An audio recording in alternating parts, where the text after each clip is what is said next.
This video shows how to replace the OCP on the C6520 sled within a PowerEdge C6400. Before you begin, power off the sled. Ensure that you'll always use ESD protection when working inside the system. To begin, press the retention latch on the rear of the enclosure and holding the sled handle, pull the sled out of the enclosure.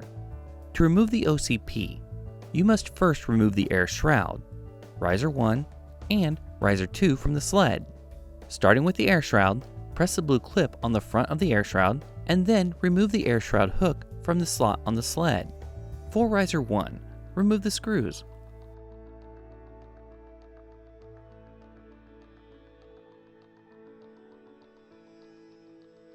Holding the blue touch points, lift the riser out of the sled and then disconnect the SATA cable.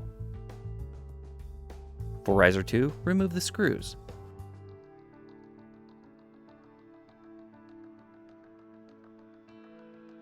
And then, holding the blue touch points, lift the riser out of the sled. Now for the OCP. Lift the OCP card retention latch, and then pull the OCP card from the sled.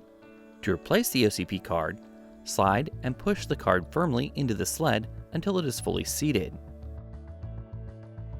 Next, insert riser 2 into the sled and tighten the screws.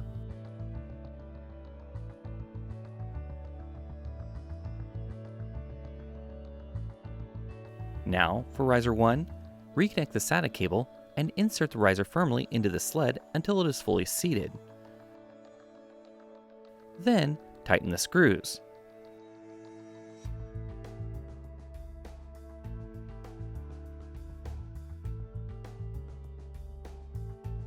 Next, insert the hook on the air shroud into the slot on the chassis, and then lower the air shroud until the blue clip locks into place.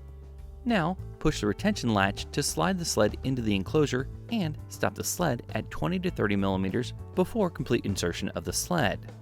Then, push the blue retention latch gently until the sled locks into place. You have replaced the OCP on the C6520 sled within a PowerEdge C6400. If you need more information or assistance, go to dell.com/PowerEdge manuals.